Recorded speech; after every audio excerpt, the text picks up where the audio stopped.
Welcome to Inside the Game on the National Soccer Network. Now, here are your hosts, Jonathan Turner and Nathan Wangler.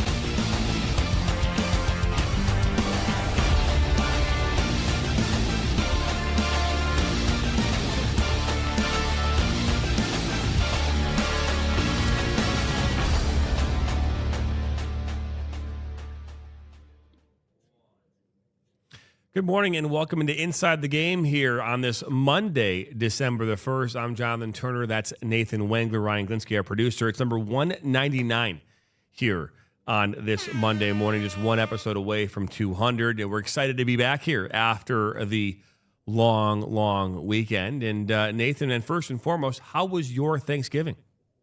Good. It was great with the family. Did a bunch of pictures and stuff afterwards, ate food, played cards. Typical stuff. So, yeah, but it was good. Nice to have a couple of days. So, obviously, every single sporting event sucked. So, wasn't even worth turning the TV on for 2 straight days. But outside of that, no, it was great. So, I had a fun time with everybody involved, and yeah, and now we're back to the grind. Ryan, man, how was your Thanksgiving? Riblets on Thursday. Oh, it was horrible. The Lions lost. Season's done. And then Michigan loses the next on Saturday, and I didn't feel the best on Thursday based on what happened the day before. But no, it was horrible. Lions just suck. Like, they're bad. I don't know. Like, the food was fine, family was good, but the football team, they just suck. All of them suck.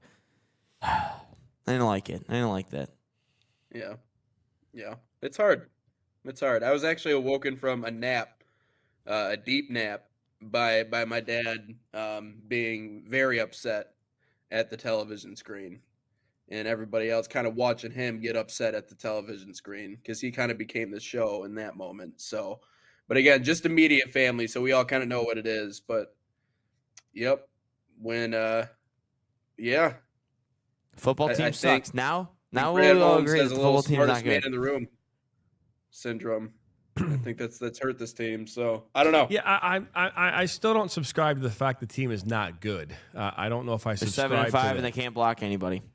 Yeah, I don't subscribe to the fact that they're not good. I might subscribe to the fact that they are not the same team they were last year, and that they missing some pieces. But to sit here and say they're not good, the Cleveland Browns aren't good.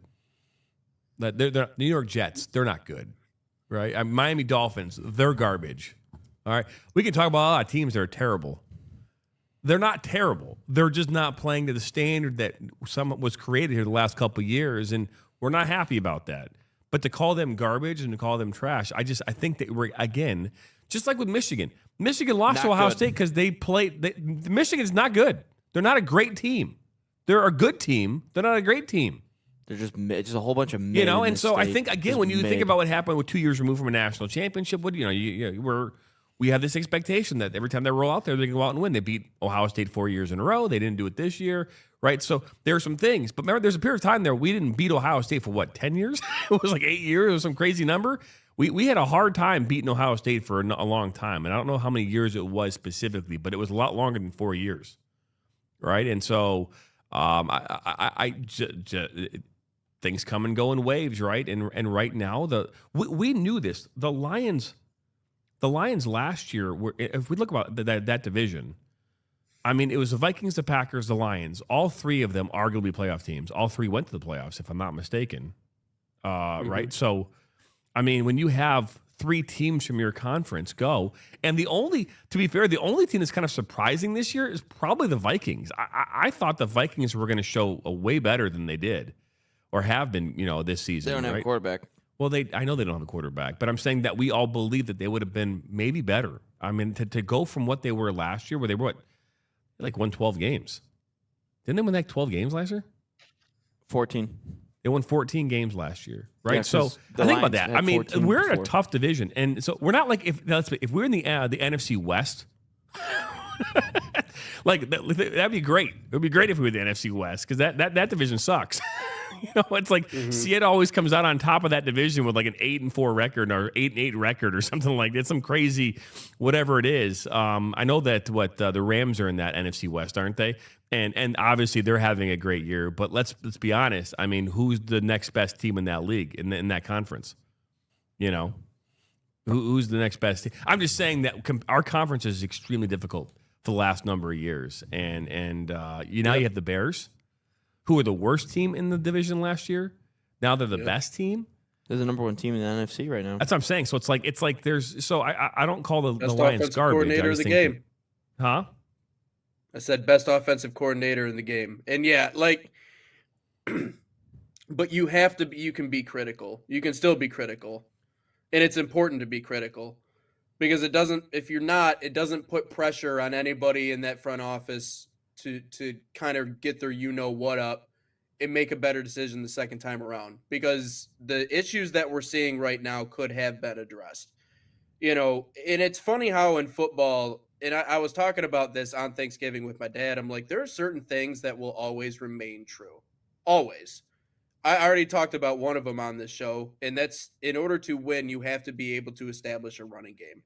Because time of possession, a lot of times, decides pretty much the majority of things in football, right? If I get to hold on to the ball for longer than you do, I get to control the physicality of the game, the flow of the game, everything's in my hands. That's number one. But where does that start? That starts up front. Everything really kind of hinders on what your offensive line can and can't do. And with this skeleton crew that we have, I thought it was hilarious to watch Lions fans celebrate Frank Ragnow coming out of retirement. Like somehow he's just going to be able to come off the couch and be able to perform in the same way that he would at the height of his career. Yeah, exactly. And he fails his physical. So I'm like, well, yeah, no, duh. That's the kind of backup you were expecting. This offensive line is terrible, absolutely awful compared to what we had a season ago. And then you obviously you add in, last 2 years. Yeah, you're right. But on the other side, and this hurts me as a Michigan fan to say this because I like the guy and I do think he's a great player. I don't think Hutch has really been the same pass rusher as he was before his injury. I think he's a very good player. I don't think he's a great edge rusher. And yeah, we can talk about we can talk about QB pressures and everything like that, but what matters to me is when you get home. What matters to me is when you make contact. He never does. He never does. He can't get home. And I don't like this excuse about how, he gets doubled so he can't get there. we had a chance to build up our edge rush and really give him a complementary piece to make this defense more dynamic, and we didn't do it. Jordan Love could have made a 5-course meal in the pocket. It was disheartening to see. It was the same deal with Michigan against Ohio the following day. So there are things that this organization could have done in order to fill those gaps to make this team a more complete team. What happened was we overvalued what we had.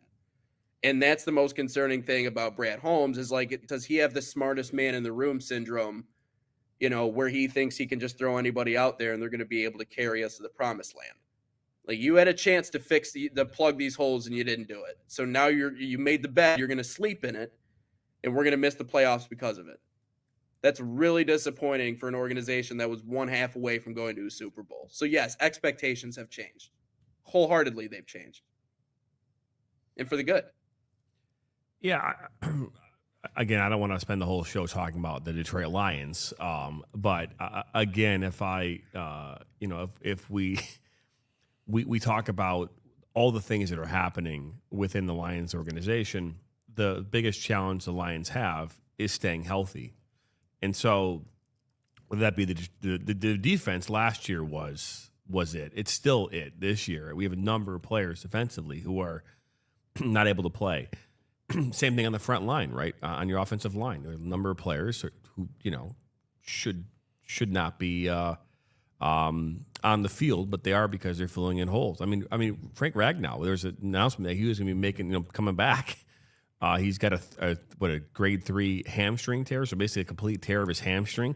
And Ragnow is a player that obviously last year for the Lions, very good player, right? I mean, he anchored that line for us, right? And so I understand what everybody is saying, and I'm not going to sit here and make excuses for anything. I'm just saying that to sit here and call this team garbage, I think Ryan, I think you like to use these phrases because they're not good. They're not going to make the playoffs. But again, if we, I could say there's a lot of teams out there that aren't good. I'm just saying we are a good football team. We are not a great football team right now. We're a good football team. They're mid. They're just a mid football team. Okay, I think that would basically be in line with what I'm saying. But to call them garbage, again, from someone that lived a 0-16 season. Someone that lived us never making the playoffs, and if we ever made having no meaningful games at all in December and January, we are not garbage. And I think that's the only thing I'm trying to convince you of is to sit here and say we're not trash, we're not garbage. Michigan's not garbage. They're just not. They're not the great team that we want to go out and see on that field. And I think it's okay to say that. You know what I mean? Again, just because the expectations this year were playoffs. I mean, that doesn't mean they're a garbage, trash team. It just means that they aren't going to hit that expectation. And again, we still don't know. A lot of things can still happen in the next 4 or 5 weeks where the Lions could, they could get some healthy players back and get healthy again. And maybe we could do some things. I don't know. You're right. This is not the same team. But to watch Jahmyr Gibbs go off for 200-plus yards here 2 weeks ago, beat the Giants, who have, while they've lost a lot of games, they have found ways to lose games than win games. And I keep saying this about the Lions. The Lions of yesteryear would have been the Giants 2 weeks ago. Come back, be in it, go into over, find a way to get ahead, and then all of a sudden get a game-tying field goal, and then what do? We lose. I can't. I'm the Green Bay Packers. I still have nightmares about that game. Aaron Rodgers throwing that bomb after the penalty. Wasn't a face the mask. Phantom face mask that happened. I'm still living in that nightmare. There was a Sunday night. I'll never forget. I think it was a Sunday night. If it wasn't a Monday, but it was a. I'm sitting here going, this is terrible. I cannot believe this happened. Watching Calvin Johnson. It's like I just don't. That was garbage. Like that was garbage. And so I'm just yeah. Anyways. We got a great would you show. admit that missing the playoffs would be a disappointment? Huh? Would be a letdown for this team and for the organization. I get. Yeah, maybe. I get maybe. I have to also say this is that again there are 3 unbelievable teams in our division.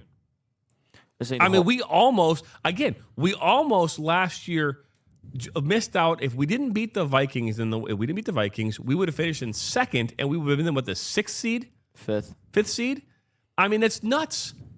That's nuts. That doesn't happen a ton. And so you have to acknowledge the fact that we are in a really tough division. And while that's not an excuse, if you have an off game, right? If you have an off game, and last year we beat every single divisional opponent every time. We didn't lose a single division game last year. I don't think we lost one the year before that either. If we did, it was maybe one.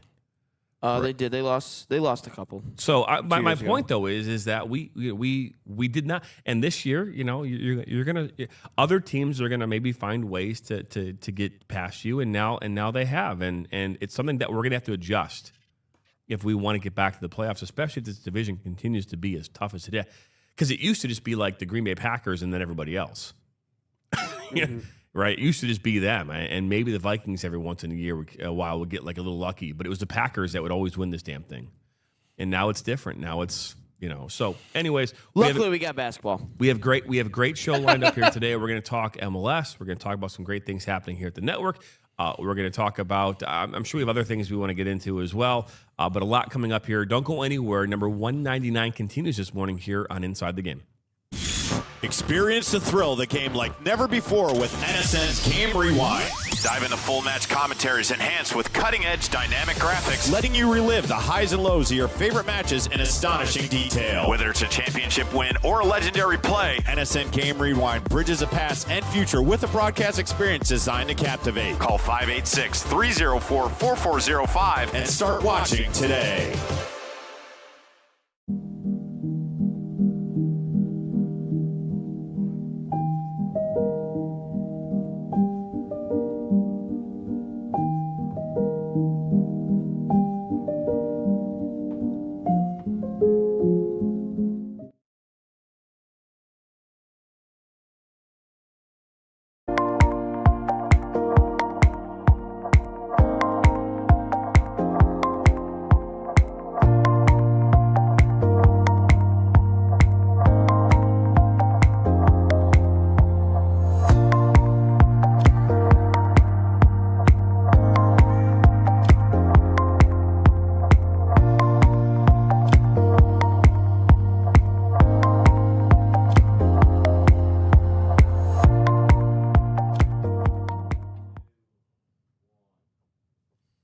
Welcome back to Inside the Game here on this Monday, December the 1st, first day of December. And we are just one episode away here from number 200 of Inside the Game this year. And we're excited about that. Hey, during the break, I was looking at the Lions injury report real quick. And I was just like, you know what, man, the one thing that if we talk about those blindside hits that happened to Goff here on Thursday, not having your tight end, right? Laporta. As much as Laporta is great at being someone that can catch a ball in the end zone, downfield, whatever, and be a great receiver for us, the main role of a tight end is to be another blocker, right? Especially protect especially in our system, right? And so not having him in there, only creates more chaos. And so I think that's an important thing to acknowledge. Not having your I think he was an all NFL, right? Wasn't he last year? I imagine. I think he was first team. He was up there if he wasn't up there in the NFC. But either way, important to say. Hey, the MLS finals, the championship game coming up this weekend on Saturday is set. It is Inter Miami taking on the Vancouver Whitecaps. I believe this is a first for both of them, and so it'll be the first time I think in a long time that we've had two first time teams making it to the MLS Cup final. But it's this Saturday, December the 6th, at Chase Stadium in Fort Lauderdale, I believe, is where they actually play their games, even though they're called Inter Miami. But, hey, how'd they get there? I mean, let's be honest. It was a hat trick from the MLS, from Inter Miami on, I believe it was on Saturday that game took place, beating New York City by a score of 5-1. It's a big time victory, winning 5-1. Again, you can argue about Messi got his 405th assist, which is obviously I think it's obviously the best ever in the history of soccer. Yeah, someone on social media said it's 410, but that was from like some player back in the day. Oh. So, well, he's just. But I don't know how But they say 405 broke the record. So we'll see. 405. Well, either way, 405 He's going to assists get in over his 410 career. anyway, so it's not like it even matters. But He's 405 gonna get there. is the assist that he got in that game. Also, I believe scored a goal too in that game, if I'm not mistaken. I know that there's a hat trick as well, and so I don't know if I have the scoring summary in front of me, but yeah, I mean, hey, in Miami, we talked about this earlier in the year with the type of talent that this team has. There's no reason this team shouldn't be in the Cup final. I mean. And I know that there was some debate about that on social media land, but just because you have the best players doesn't mean you're always going to make it to the finals. I mean, I can't think of a time in history where the best team wasn't always, at least in the conversation, to be in the finals. And here they are, and here they have a chance to win it on Saturday. Yeah, Messi's the best. I mean, he's the best player in history, right? So he's going to find a way to break the record at some point, and so it's just a matter of time for him. But yeah, how about the old guys getting to the end of the line? You know, I thought there was a little bit of shakiness, especially after the Seattle matchup when they got knocked out of that thing. And obviously you have, the mix up at the end and then the suspensions and everything that came out. And I talked about him being a villain and how a lot of their players are kind of on the tail end of their careers. And so was the rest of the MLS starting to catch up? Because we saw what Portland did to them. And obviously we know what the history is between Vancouver and Miami as well. But I'm just saying the old guys have found a way to kind of flip that switch and got all the way to the end. But it's Miami. It's the team that we're familiar with. And on the other end, unless you've been paying attention, Vancouver's a great story too. Reaching the MLS Cup final is really just the latest in terms of milestones and what they've seen under Jesper Sorensen, who is into his first year coaching them. By the way, it's the matchup of Sebastian Berhalter and Lionel Messi. That's the matchup the folks want to see. I'm just letting you know. I'm fired up. Is anyone no concerned about the fact that Messi against Freeze gives up 5 goals? Yeah, don't start him. Is anyone else concerned about that? I just thought about that. 5 goals. I mean, I'm not saying it's Matt Freeze's fault, but I mean, he's facing the guys he's going to be seeing here in a couple months. Looks like Matt Turner's our starter. But it was Vancouver who bounced them out of the CONCACAF Champions Cup semifinal. So, and then obviously they won their 4th consecutive Canadian championship. So they've emerged as, I think, the best in Canada four consecutive times. They've shown that, but they've also shown that they can beat Miami too. So see if they can do it a second time around. But yeah, I think I hope Freezer doesn't give up 4 goals. That would be uncomfortable. Not great. That it would correct. So the championship game is set here for Saturday, 2:30. Inter Miami, Vancouver Whitecaps coming up here on a lot going on this week, by the way, in the world of soccer. We'll talk about what we have going on, but I mean we've got the World Cup draw coming up here on Friday. That is at 11 and 1 p.m. Eastern. They will reveal who's playing who, or at least who's in the pot. I don't think we're going to actually determine who's playing at what time and all that stuff on Friday. That will come later. The pots, and we're going to know whether it's a group of death or whether the United States have an easier group here as part of their World Cup here coming up in 2026. We'll have full coverage of that this week as well. Yeah, and we were looking at all the different scenarios, and Ryan, I saw that video that you put out yesterday talking about groups of death, and I think that would be really interesting in terms of a segment on this show, because I thought there were some interesting ones in there about what different groupings would look like and where the U.S. would fare better. I thought the comment saying Weston McKennie can hang with Holland was a little funny. Or Tyler Adams, sorry, can hang with Holland. Is that something you believe? Yeah, he's done it time and time again in the Premier League. I've seen it. I also believe that too. He also scored a banger this weekend. I don't know who Bournemouth played, but it was insane. It was like a 30-yard strike that he scored. But no, Adams can hang. He scored against Man City this year too. Yeah, he did. He scored at the Etihad. Yeah, so I think Tyler Adams is a player that could 100% compete with Holland. Holland is. So you don't buy into Norway, huh? You don't buy into Norway. I don't think you don't put a lot of stock into what they can do. Norway is just the best team in the third pot. That's simply what it is. They have talent. Yep. Odegaard's fine. Holland's fine. there's another player. I know what he looks like, and I'm going to butcher his name, so I won't say it. But he plays overseas. They just have a couple of guys. Yeah. That's really about it. As an overall team, no, they're not that great. And I think the U.S. would probably win like a 1-0 or a 2-1 game. Holland, it's got to be physical with him, and he's very good. He's very potent in the box. He's a very good player inside the box. But outside of that, it doesn't really do much. So you just got to get physical with him, make sure you're marking him well, and I think Richards and Adams would be perfectly fine against guarding or matching up with Holland. So, I don't think Norway is all that sweet. I really don't.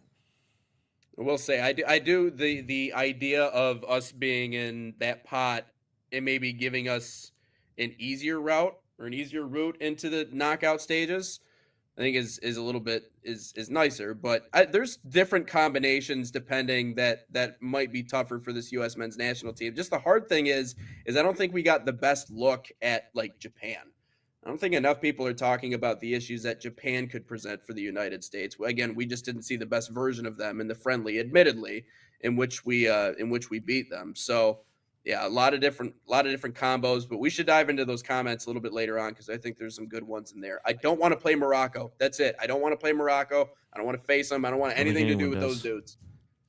Nothing to do with those dudes. But anybody else, their youth teams have done phenomenal in their showings this year, winning the World Cup at the U19, the U20s, and then. Right, yeah, U17, U20, and the Olympic team for the U.S. So all of them out of play. Yeah, I think we all agree that Morocco, let's just keep them as far away. But here's what's going to happen, right? When you start saying things like this, they end up in your group. Oh, yeah. No, 100%. We should be like, oh, yeah, well, we want to play them. Yeah, we want that smoke. Little reverse psychology of the draw. No, you know they're going to put him in there. But here's the thing, too, I think. Again, we don't have to finish number one. Again, you don't even have to finish number 2. You just got to be better than 16 teams, and you're in the knockouts. Yeah. That's all you got to do. That's true. But at the same time, if you finish top 2, you're guaranteeing yourself. Top 3 or finishing third doesn't guarantee you anything. So I think that's an important thing. So you got to find a way to be in that top 2. So if Morocco were in your group, you just got to worry about the other 2 teams. Just get through them and be on your way. And so I think that's important. Though, like, is expanding the field a smart choice? No. I feel like I've seen like people go back and forth on this, and I would agree with you, Ryan. I would agree that no, and we're just kind of murking the waters. And even when we look at college football with the 12-team playoff, I think that's stupid. I don't think you need to put 12 teams into a playoff. Did it really? Okay, it's cool that Boise State gets the chance to say, hey, we made the playoffs. Like, that's a cool little banner you can hang. You can hand out merchandise. You're not going to win a national championship. I'm sorry. You're not the best team in the country. You're great. You're a top 10 team. That's cool. That's awesome for you. Whoop-de-doo. You get to go. But it only seems ridiculous to me in that way because there are just certain countries that they're not going to stick around. Like, they really have no fighting chance. It's cool, the Cinderella story and everything attached to it. But what are we doing outside of just trying to create more games to make more money and murking the waters? But I also find that at the same time, I think it's cool when a country like Curacao, and they're 150,000 strong, is able to sneak in the back door. So, like, I don't know. I think it's a mixed bag. But, Ryan, why don't you like it? Because we're just not going to have good games. Not like, look at the NFL playoffs when they were like, let's just add another team in there. Like, it just gets more blowouts between the 2 and the 7 seed. And you look at college football playoff, there was no good games up until the Georgia Notre Dame game, maybe the Arizona State Texas game. Other than that, every single game was a blowout up to that point. Just because you expand the field doesn't mean you're going to get better. But games. It's not being expanded because you want better competition. It's getting expanded because you want more money. Yeah, that's exactly what it is. But I'm saying that's why I don't like it because the theory is. Well, you would like it if you were on FIFA. Well, yeah, but If you were on the FIFA board, you'd love it. You'd be what making they're- a shit what ton they- of money. what they're trying to say is it'll create better games, it'll create better matchups. That's what they all say, but it doesn't. In reality, it doesn't. Even if you remember the 4-team college football playoff, we got blowouts time and time again up until the national championship. Just because you add in more teams, maybe you'll get one good extra game in the group stage because it's just two bad teams playing against each other. But we're going to see blowouts in the round of 32. We're going to see blowouts in the round of 16. That's just the way that it's going to happen. But for the U.S.'s sake, you just got to be better than 16 teams. And that's all you have to do. And you get in the round of 32. And then once you get in the mix, once you get in the dance, anything can happen. So I think it's important to acknowledge the fact. First off, FIFA. None of the countries around the world pay FIFA anything.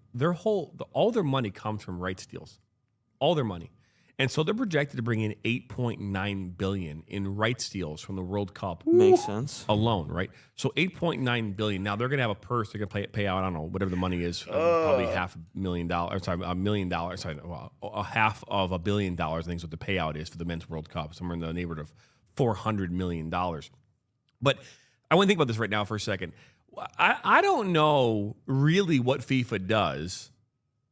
You know what I mean? Outside of their governing body, I get that. You're not being paid, though. No one's paying to be in this governing body. You're just in it. And all they do is just pull off these events that countries around the world bid for, pay for the rights to those, and then put on the event themselves. I don't think FIFA pays a single nickel of the World Cup, out of their own pocket because they have the host nations doing that for them.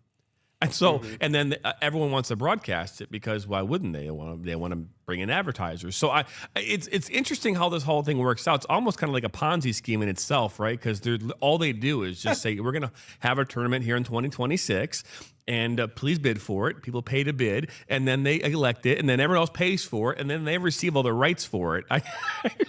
It's a very interesting setup of how this works. I gotta love it. It's so American though. Yeah, yeah. We Yeah, know uniquely why. American. Yeah. We know why everyone expands. Like we all know why, but it's just in theory, it's supposed to create better matchups. It's supposed to create better games. Which, mind you, another thing that has not been mentioned: the top 4 seeds. Which, hold on, I do have the thing still in here to show. The top 4 seeds, which I believe are France, Germany, England, Spain. I think is what it is. Maybe not Germany in there. Maybe there's another one. But those 4 teams will not play each other until the semifinals. And sometimes, you could, like I remember in 2022, Belgium and Brazil, 2 of the favorites met in the quarterfinals. So that's another thing to mention in the new World Cup format and seeding is that we will not see the best teams, the best matchups, the best teams play each other until later on in the tournament. So, and the thing is they have to get there. They got to win 3 knockout games in order to even get to that spot. So, again, this could go horribly wrong for FIFA, but it could also go completely right. I mean, I'm not arguing that, they're only doing this to – we all know why they're expanding it is to get more money. March Madness at a time was like 16 teams. Now it's 64 or 68. And Then there's those play-in games, right? Those play-in games. Which no one cares for it. No one's staying up at 10:30 p.m. on a Tuesday to watch it. Every year, though, doing that. everybody goes to Dayton. I guess Dayton is like the staple for the play-in games, right? Go to Dayton, and you got to go play in this environment, and your 2 play-in games, and there's off like no they one go. even in the stands anyway. But again, it's TV deal. Again, those games from a betting standpoint, it's all money. And the only reason they're like FIFA's like, yeah, we don't care. It's all to make the environments can be more competitive. That's just a talking point. It's all to just get Bet more money. That's all it is. I'm not arguing that part, but it's just going to be. It's all about money. Bet now. Bet now. That's Are right. you betting yet? No. Are you spending your money yet? I mean, look at this. What happened in the last 3 or 4 years, right? Now Fox on Sunday or even on Thursday All they're doing is, what's your pick today? And you've got, Amon St. Brown's going to do 140 yards in catching today. He's going to be over. Like, they're giving you the betting lines live on the air. All at the bottom of the screen, there's a little disclaimer that you can barely read. You need to have your magnifying glass like Inspector Gadget just to be able to see what it says, and they're all doing it.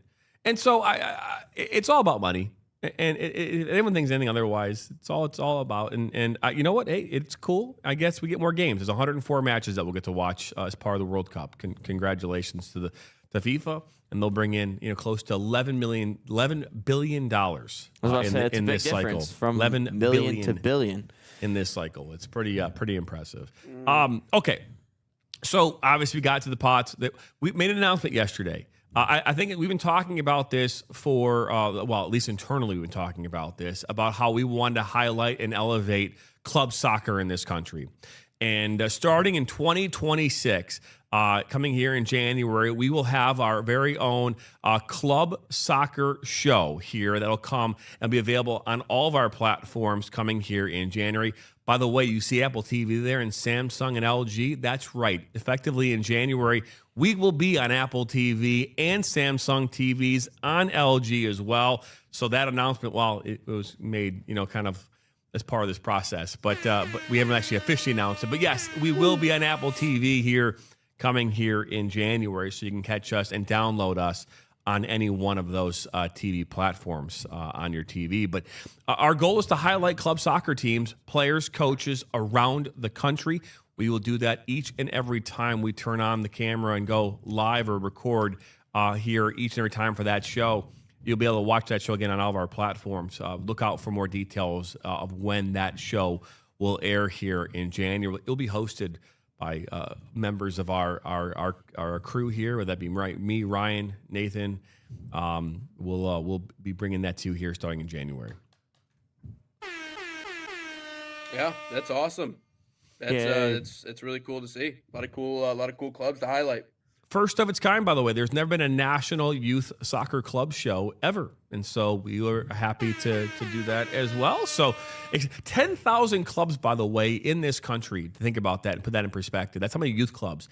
And if every team, some clubs have a couple hundred teams. Some clubs have maybe 20 or so teams.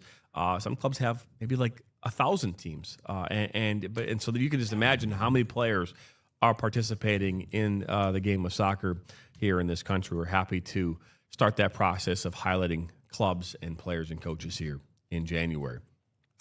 Also announced here yesterday, on Saturday, I believe, Major League Indoor Soccer and Lansing are coming here to the National Soccer Network coming up here on this Saturday as they kick off their home opener. The Lansing Red Cedar FC Football Club. We are their official broadcast partner for their season. Their games take place in Novi at Toka, and we'll bring those games to you live here on the NSN as well as on the Major League Indoor Soccer YouTube channel. Again, that's coming up Saturday night, 8 o'clock here on the National Soccer Network. So we're excited about that announcement as well. Able to get that one over the goal line here on Thanksgiving night. So never stops. And if it's anything like the MASL, it's going to be a riot. But attaboy.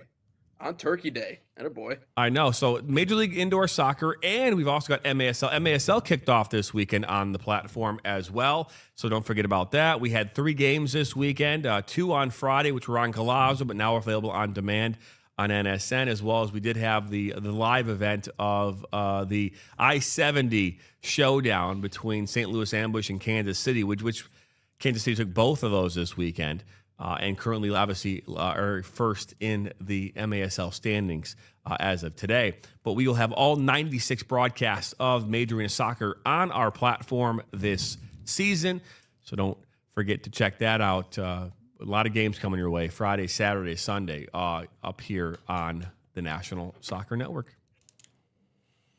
A lot going on, and now, this will not be on our platform this week, but we are the ones producing it, so you can watch it on Sports Engine Play live for free, and on demand, you got to pay for it. But we will be covering the USL Academy Finals here this Thursday through Sunday here on the on Sports Engine Play. But we'll be producing it as part of our relationship with USL.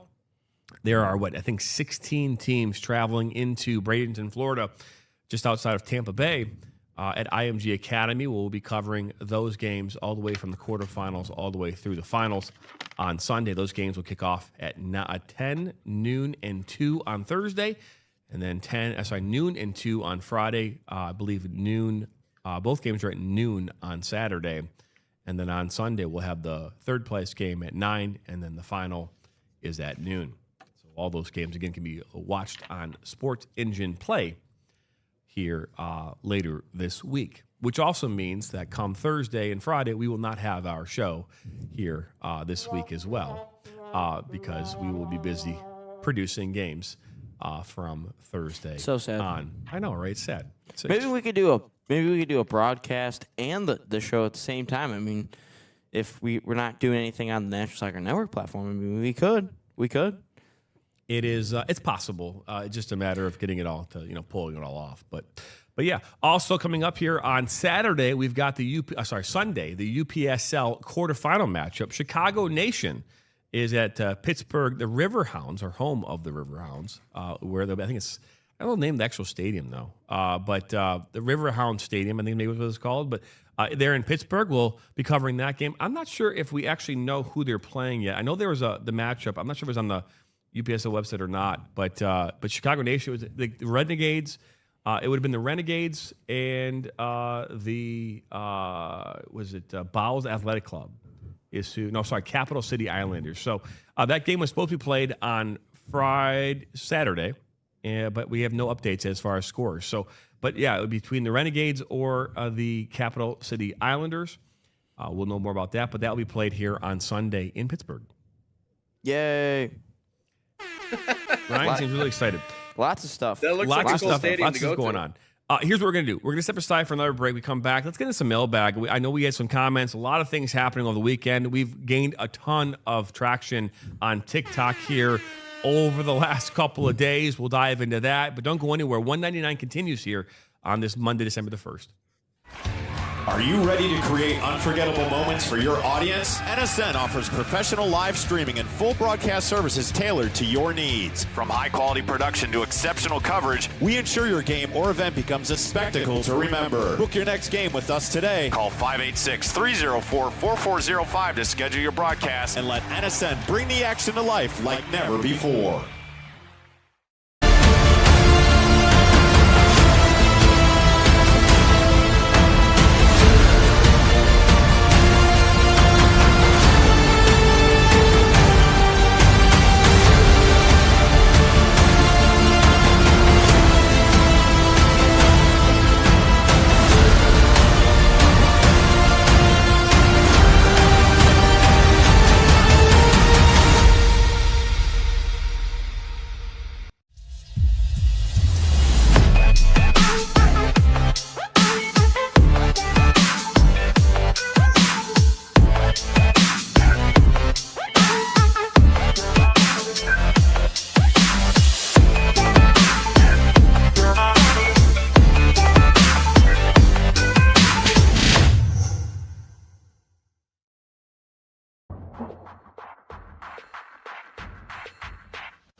Welcome back to Inside the Game here on this Monday morning. Jonathan Turner alongside Nathan Wengler and Ryan Glinsky, our producer. And let's talk mailbag here. I'm sure we got a lot of comments, a lot of things happening in our social media land here over the last week or so. And Ryan, let's dive into some comments from social media land.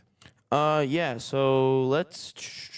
I don't even know which one to pick at this point. So let's go to Nate's Pathway to Play.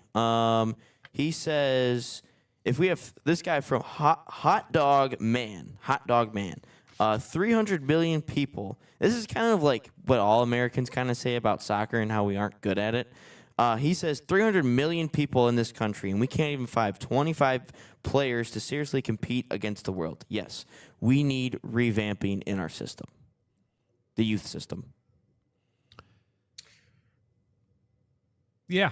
Go ahead, JT. I know that Nate's got some comments as well about this. We've talked about revamping the youth system.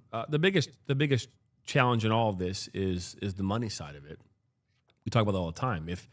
If you took the same model in soccer and put it in football, we would really start to be terrible at football. Because now you're who's going to play, who's going to be able to pay for it, right?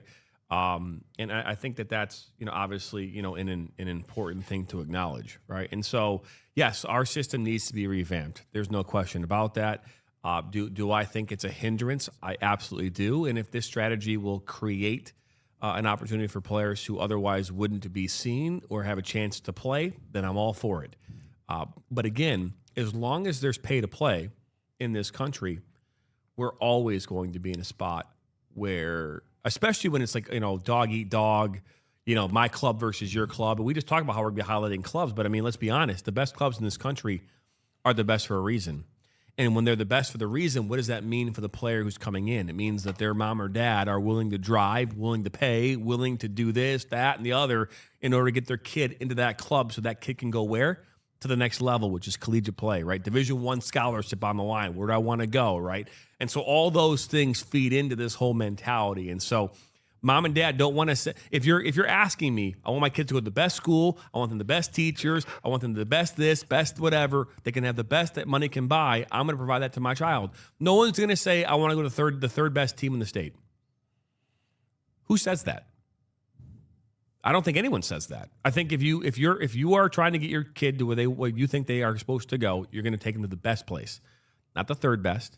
You might have to settle for third best to get the first best, but you want first best. And I think that's an important thing to acknowledge, and that's what this system has created. But at the same time, what does best even mean? Does it mean you're sending all these kids to college? Does it mean you're turning out a bunch of quote unquote a-holes? Like, what does best even mean? Because I think we're all still trying to figure out what best even means when it comes to the game here in this country. But I know, Nate, you've got a few words as well. I mean, I think it's something as simple as trying to just reduce the sheer amount of money that parents and family members have to spend in order to get the most out of the experience. I mean, it is in terms of availability, and we've already talked about the sheer number of players who are playing the sport in the United States.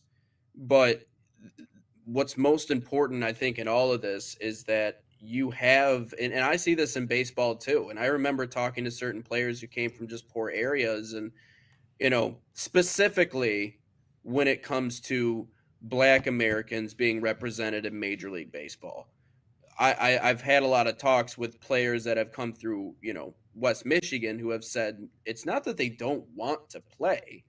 It's that we're getting to a point now to where everything that they need in order to play is getting more expensive. And mind you, these athletes that he's talking about are going on and playing football at the major Division I level, or they're going on to play basketball at the Division I or Division II level. Like, these are very competitive, hungry kids that want the opportunity to get themselves out of the position they're in order to do better for their family, for their mom, for their dad, whoever it may be, or just for themselves. But in order to do that, you need every single possible little break financially that you can get to make that work sometimes. And that's all this is.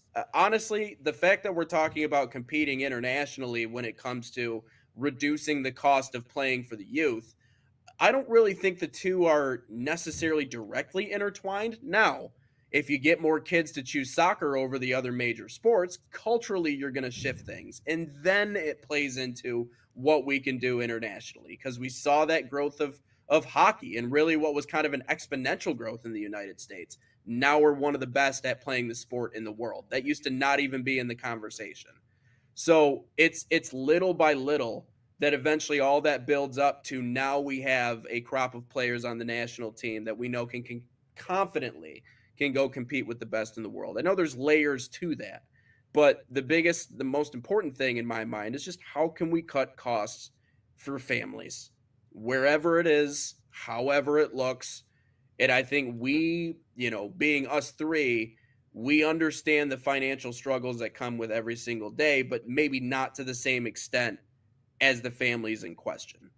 And we know that the game of soccer touches many different communities, right? So it's not just the and I know the game of football does as well, but soccer is more, soccer is the world's game and we understand it. So that's the most important thing in my mind. All of that eventually adds up to results on the international level.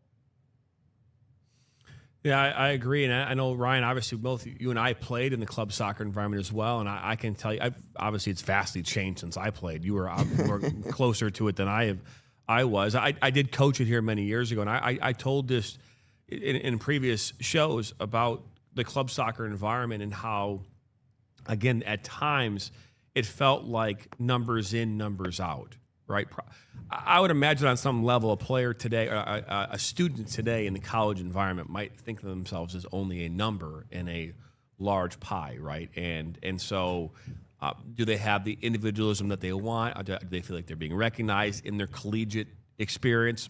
My guess is it's obviously based on a case by case basis. But I would imagine we talk about the educational system in this country as well, kind of in the same tone, right? Where it's not right. Something's not right with it. And we can all put our fingers on what we think should be fixed, but how do you fix it, right?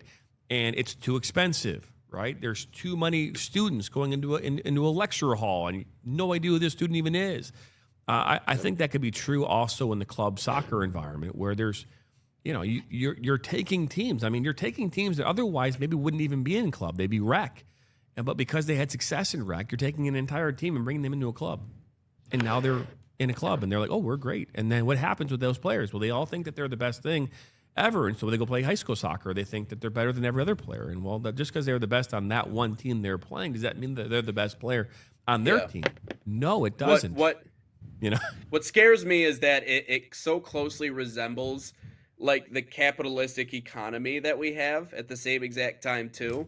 Like, we're going to tell you everything you want to hear to get the money out of you, regardless of what happens to your kid, or if he's even as close to as good as what we say he is. It's the same thing with consumerism in the United States. You can't survive without buying this product. You need this product. You want to know why? Because of this, that, and the other thing. It's going to make your life this much easier, and they dangle these deals in front of you, like spend your money, come here to Target or Kohl's or wherever the hell, drop all your money here. It feels like that same approach that corporate America takes to get people to spend their money is the same approach that we see out of youth soccer coaches sometimes. Not all of them. I'm not going to say it's kind of like pastors, there's a bad one mixed in there. They're not all bad people, but it seems like that strategy is something that is not only effective, but also just being used. And that's what's kind of scary. And I do think the vast majority of clubs out there are trying to do right by their club and by their players. And to be fair, it's no different than kind of like, if any business for that matter, you're going to try and protect the shield, right? And you're going to try and while at the same time trying to protect the people who are part of that or underneath that shield. And that means that you're letting coaches go or you're bringing new coaches in. And sometimes teams have to go someplace else to get better, right? Or to do it. There's so many different things into this. But I think that the ultimate goal of the strategy is to create an environment that is able to cultivate the talent that can get us to where we want to go, right, in the sport.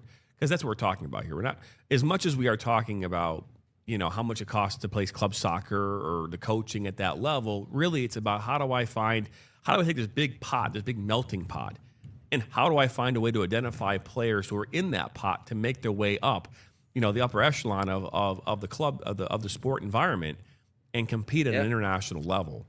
And while we have gotten better at that, we are still light years away from where we need to be. I do think that is a big part of it, just not recognizing the talent. Like that's to answer the question, and it's a good question, and it's a fair question. I think that the population of the U.S. is something that's just like on its face. I don't think you can just be like, well, one country bigger than other countries. So therefore, I mean, it's like there's a lot more that goes into that. But no, yeah, you're 100% right. I think we're just not identifying and developing the right players. It might not necessarily be because they're not quote unquote from the trenches or from a place that's like, oh, they had to fight their whole life. Yeah, okay, there's some of that. There's a lot of hungry players out there, but like we're not effectively, again, developing the right players to get the most out of what our base is. I think we're getting better because I think every day I look at something that happened over in Europe that some American did, you know, whether it be scoring a goal or assisting or whatever. Again, we don't have superstars. We have good players. We don't have superstars, minus Christian Pulisic. I would claim he is a superstar, but I think we're getting better at that. But again, it's always a long process. But I think this is another good step in the right direction. Wow, that took almost 10 minutes. Wow. There you go. That's it's a lot to talk about, though. Didn't think that would take so much. Oh, It's a good I comment. just lost it. So on my phone. Oh, there we go. A lot of people also say, believe it when I see it. But this one coming from Drew Loring with 2 L's, mind you. Now, we talk about bold takes on this show. This is a bold take. If this happens, USA will surpass a lot of countries, and the MLS will become the #1 league if they add promotion and relegation. That's just not true. The #1 league where? He just says the #1 league, but Because right now there are the #1 league in the United States. The so #1 unless- league in the U.S. I take it in the world. That'd Well, be then my that's guess. that. To be fair, is the no, what's his name again? Drew Loring with 2 L's. He's trying to rage bait. Drew Loring With 2 L's. It seems to me that you might have fallen on your head. Oh, poor Drew. Poor Drew. It seems to me that maybe you've had too much Heineken in your life. It's like, because there's no way on God's green earth that the MLS will ever overtake the EPL. It's the Premier League. It will never happen, okay? And so whether we promote pro, rel, it doesn't matter. We will never overtake the thrones of the EPL, which I believe would, at this point, just based on history, is the #1 league in the world. Yeah. Top I think league. he was trying to just based historically. I don't know where Ryan you feel about that, but I feel like the Premier League is the league. I think everything else might be around there as far as competitiveness, but I think just the league hierarchy. I think Premier League's right there. I would say Premier League's #1. I would go La Liga #2, even though I think... USL. Huh? Kidding, go ahead. He's like USL. Yes, yeah, number 2 in the world. USL is probably The #2. leapfrog the MLS. Yeah, I think Pittsburgh could compete with Manchester City. Oh yeah. But no, I would say EPL would be #1. I think La Liga is a close second. I think that their top teams I think are a little bit better than the top EPL. No, Barcelona just lost 5-1 to Chelsea. So I don't know. I would say La Liga #2, and then 3 and 4. I mean, 3's got to be Bundesliga. Maybe 4 is. I don't even think the MLS would touch any of them. If they were to touch one of the top, Italy's also in there. I forgot about them. If they were to touch any of the leagues, it would be France. That'd be my only guess, mainly just because they have one team in that league, and that's PSG. Like, they're very good, don't get me wrong. And they just won the Champions League, and they have the Ballon d'Or winner, Ousmane Dembele. But that'd be the only league I could see them taking over if they all of a sudden got all this talent and everything. But I don't think the MLS will touch anywhere near the top 5. I mean, if you think about it in a college football aspect, MLS is just a mid-major that might have a good year over a Power 5 league. So at this point, but no, I don't think the MLS would ever overtake any of those leagues. I think they would cap out at like the 6th best league in the world. Yeah. There you go. Could see Question of that. the day. Question of the day. This is actually like Thanksgiving. This was going to be my first one on Wednesday, but luckily you guys didn't take it. So, Salt Athletic, the official sponsor of us here at the National Soccer Network, also of Question of the Day. Save 15% off by using promo code NSN15. Visit saltathletic.com today or scan that QR code. But Question of the Day, because he did a fantastic job on Thursday. Well, both of them.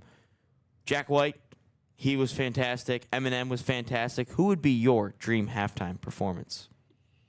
I feel like we tend to go more football on this show than we do anything else. I feel like on our questions of the day. I did not watch the Jack White halftime show because I was in a car driving to my sister's, and we found out that Kroger was closed. So we were searching for any open store on the way there.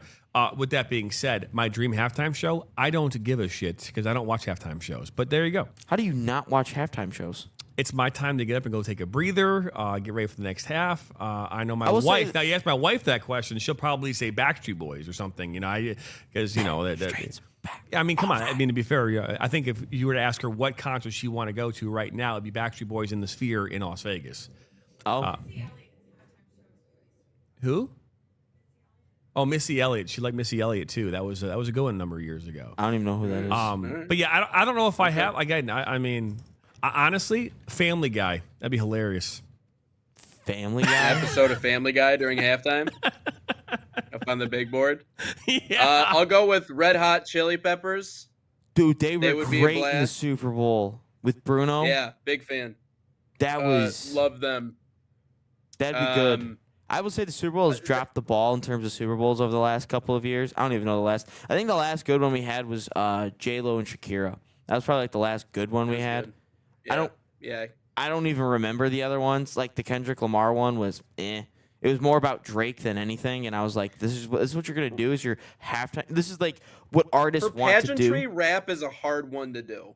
For like What? pageantry and Yeah. lights and stuff, like rap it's a hard genre to like have. Like you have dancers and stuff, and like I thought his set was cool.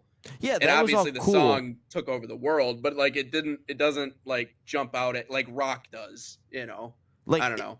In a if you're- massive setting like that. If I'm a like we're all artists here, and like dream for all of us is to be a halftime Super Bowl performance.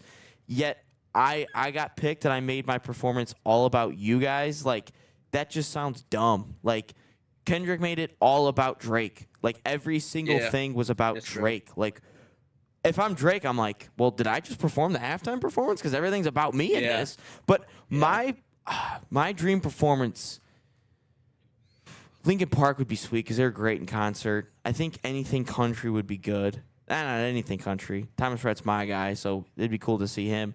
But based on what I see on social media all the time, when it like gets to Thanksgiving halftime performance time and it gets to like Super Bowl halftime performance, I want to see Creed because everyone says like it's this when they did the Cowboys one where they had the guy like actually flying in and stuff. They all said it's like this greatest thing ever. Anyone that like watched it or like was there said it's like the greatest performance they've seen. Outside of the Michael Jackson one, of course, where he didn't sing for 2 minutes. Outside of that, I just want to see that because they all said it's this great thing, and I just want to be able to like witness it. Yeah, I mean, it all sounds great. I don't know if, like I said, I don't necessarily have a halftime show. It's I'm kind of not saying an anti-halftime show. I just don't have any skin in the game. I just really do. You're not a big care. commercials guy, I bet. I do. Yes, I do. Yeah. I do like the commercials. I do. I do like the commercials. They've been bad recently. They've not been great. It's all been bad recently. Yeah. Super Bowl, step up your game. I know, right? Well, I mean, yeah, it is what it is. You can't well, be that'll- funny anymore. It's illegal. The things that you could pull off 10 years ago no longer can be pulled off anymore Yep. because of the world we live in. But that is what it is. But that'll wrap up here, number 199 this morning on this Monday, December the 1st. Be back here tomorrow for 200. Our 200th episode will air here tomorrow morning at 9 a.m. right here on the National Soccer Network. Don't forget to subscribe, like us, share this with your friends and family, and come back here again tomorrow morning, same time, same place. That's Ryan Glinsky, Nathan Wengler. I'm Jonathan Turner. Purge. See you here tomorrow, right back here on episode number 200 of Inside the Game.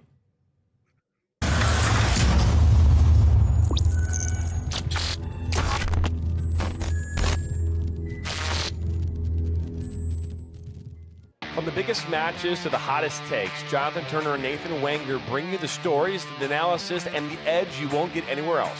Streaming live weekdays at 9 a.m. on YouTube, Roku TV, Facebook, Twitter, and all major platforms. No filters, no fluff, just real talk, real soccer. This is Inside the Game.